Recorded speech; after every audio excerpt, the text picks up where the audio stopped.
안녕하십니까. 증시각도의 TV 시청자 여러분, 투자자 여러분 반갑습니다. 도물머리 자산운용의 빈센트 김 초대하였습니다. 어서 오십시오.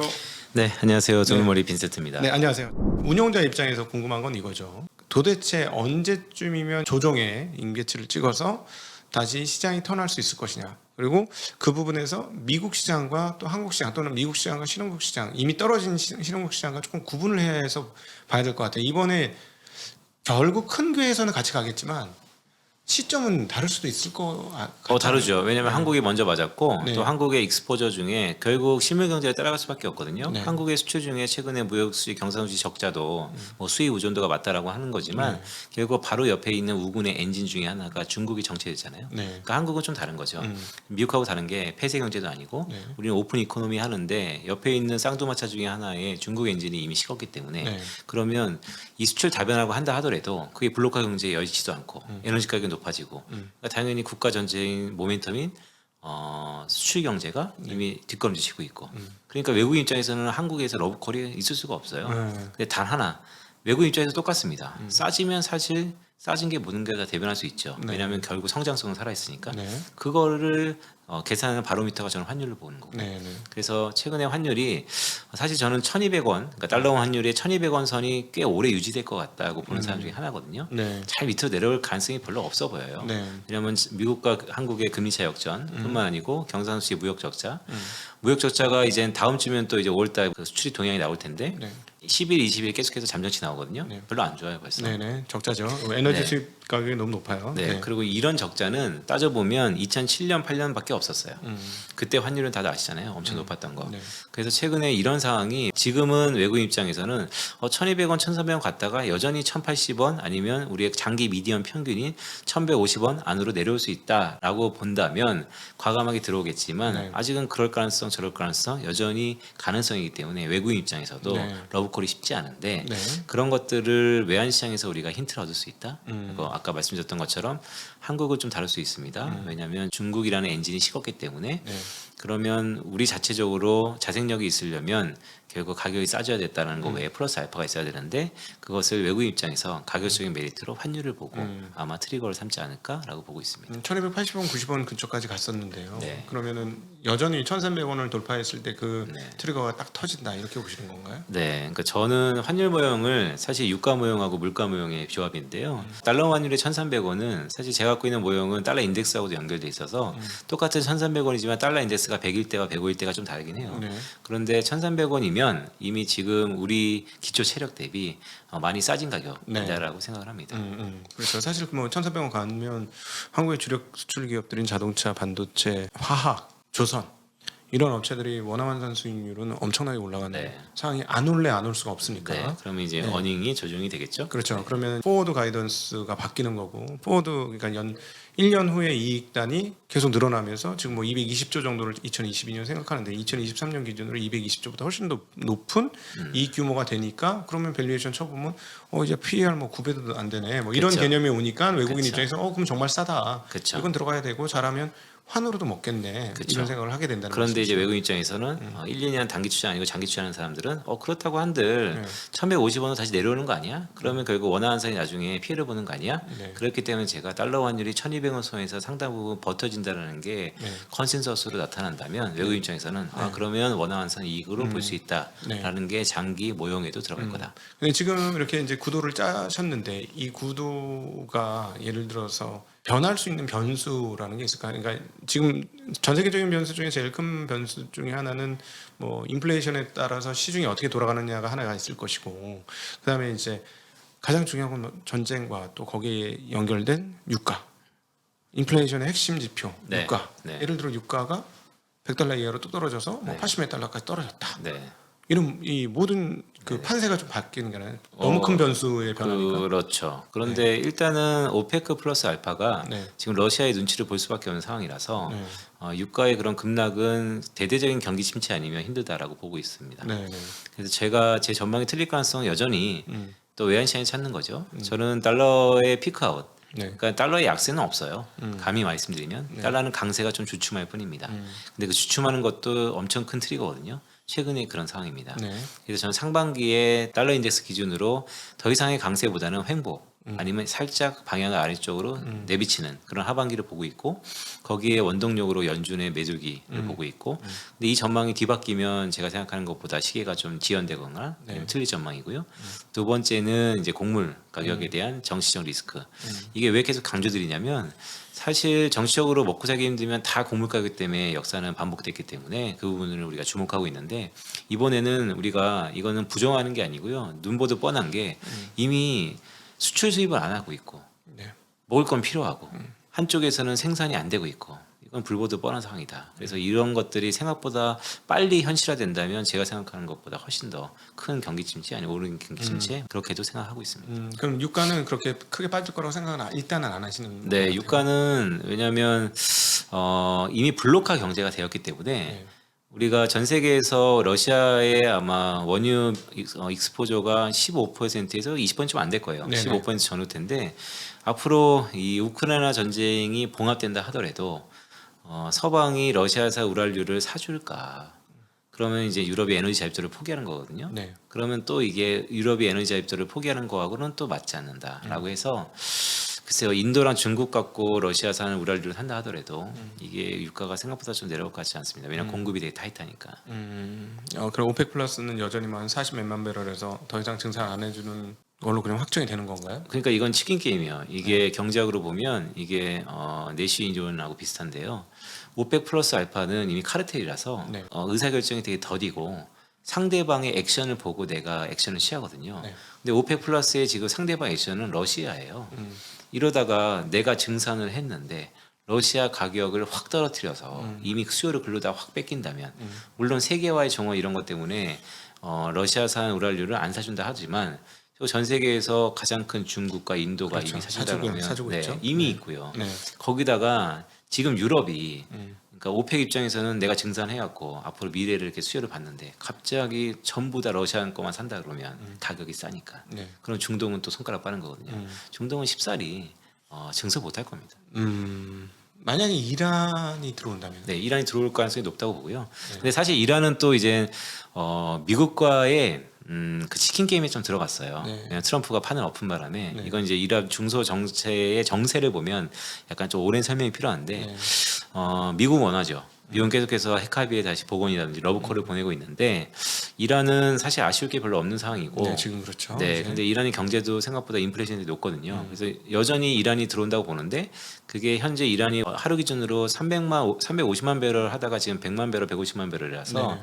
한 200만 배럴 하는 겁니다. 물론 이런 것들이 러시아산의 부족함을 다 대변할 수 없는데 어쨌든 심리는 조금 안정시킬 수 있는 것이죠. 그런데 역시 중동은 이란의 핵합의가 또 화약고예요. 네, 그래서 여전히 오펙 플러스는 러시아 때문에 이러지도 저러지 못한 상황에서 우리가 이란의 핵합의로 인해서 이란 원유가 풀리는 거가 있을 수 있다라고 한다면 하향 안정화 되는 거죠. 단 제가 생각하는 거 외에 유가가 의미 있게 안전하게 내려오려면요 딱 하나밖에 없습니다. 미국의 셰일이죠. 네네. 네, 미국의 셰일 하려면 첫 순서는 다시 한번 정부가 보조금을 주면서 네. 미국의 셰일 기업들이 다시 한번 증산에 나서야 되는데 일단 투자를 해야 되고 네. 두 번째는 보조금을 줘야 되고 이 두 가지도 녹록치 않아요. 왜냐하면 하나는 정책 아젠다고 보조금 안 주기로 했으니까 네. 아젠다를 바꾸는 거기 때문에 선거를 앞두고 좀 쉽지 않아 보이고요. 그러면 알아서 인플레이션을 반영해서 투자를 해야 되는데 제가 모두에 말씀드렸던 것처럼 미국 기업들 아직까지는 긴가민가 하거든요. 네네. 그래서 다 시간이 좀 걸린다. 너무 많이 망했잖아요. 네, 그렇게 보고 있습니다. 특별히 셰일 관련 에너지 기업들이 너무 많이 망해가지고 네. 충격과 트라우마가 있겠죠. 사실 그 중동 얘기하면 참 복잡하고 이건 저희들의 한계를 벗어날 것 같기도 한데 만약에 이란이 핵합의 복원이 해서 세계 석유 시장으로 들어오면 사우디가 가만 안 있을 것 같은 느낌. 그러니까 제가 말씀드렸던 것처럼 오펙이 흔들릴 수 있다라는 게, 네. 네네. 그래서 오펙은 지금 이러지도 저러지도 못한 상황이고 자체적인 카르텔을 증산과 뭐 감사는 또 사우디 때문에 눈치 보고 만약에 미국이 저렇게 원하는 이란이 뭐 그런 정치적인 걸 다 사치하고 다시 한번 극적인 합의를 또 이뤄서 왜냐면 유럽 애들은 계속 원하고 있거든요. 그래서 하면 사우디의 입장이 제가 볼 때는 가뜩이나 미국하고 껄끄러운데 네. 다시 한번 저쪽 러시아, 중국, 인도, 네. 사우디 이렇게까지 또 한다면 그러면 제가 볼 때는 미국 입장에서는 또 골치가 아파지는 거고 네. 이런 것들이 전부 다 정치적 불확실성. 그래서 그러면 또 그런 불확실성 때문에 오펙은 더 증산하기 힘들고 네. 네, 그게 반복될 것 같습니다. 네, 네. 혹시 또 다뤄야 할 얘기들이 아니요. 하고 오늘 싶- 사실은 제가 받았던 질문 중에 네. 가장 이건 참 껄끄럽겠다. 뭐 저는 뭐 잃을 게 없지만 잃을 게 많은 사람들은 매체에 나와서 이 얘기는 참 힘들겠다라고 했던 게 네. 첫째, 지금 약간 바닥을 다지고 사야 됐던가? 어, 두 번째, 지금 안 사면 언제 사야 되는가? 네. 근데 그 답을 좀 드렸던 것 같아요. 지금은 전고점 트라이까지는 오케이지만 네. 의미 있는 반등은 아니다. 그러면 그렇게 안 보는 이유 중에 하나는 여러 가지가 있겠지만 그럼 찐 바닥은 언제 나오냐? 저는 외환시장에서 힌트를 찾자. 네. 그래서 외환시장의 달러가 약해진다는 생각은 없다. 음. 다만 강세가 좀 완화될 수 있는 가능성. 네. 근데 지금의 달러의 약세는 좀 제가 생각하는 시나리오는 아닌 게 유로화에 대한 기준금리 인상에 대해서 너무 기대감이 있는 건데 실제 ECB가 기준금리를 올리던 네. 아니면 지금을 고수하던 음. 페리티 전망, 그러니까 유로와 달러가 1대1 전망이 여전히 어디로 가나 네. 똑같을 것 같다 예. 라는 생각 갖고 있습니다. 네. 하나 그럼 조금만 더 점검을 해보면 중국 얘기는 네. 조금만 더 점검을 해봐야 될 것 같아요. 네네. 지금 중국이 잘못될 경우는 한국도 갈 자리에서 못 갈 수도 있는 네. 상황에서 네. 그러면 그 제가 보니까 중국을 계속 관찰해 보니까 이제 좀 급했다 하는 느낌이 드는 게 리커창이 전면에 나오기 시작하는데요. 네. 돈을 좀 많이 풀기 시작하는 아, 것 그렇죠. 같습니다. 네네. 그리고 아마 원하는 대로 경기가 회복이 안 되면 돈을 더 풀 것 같습니다. 네네.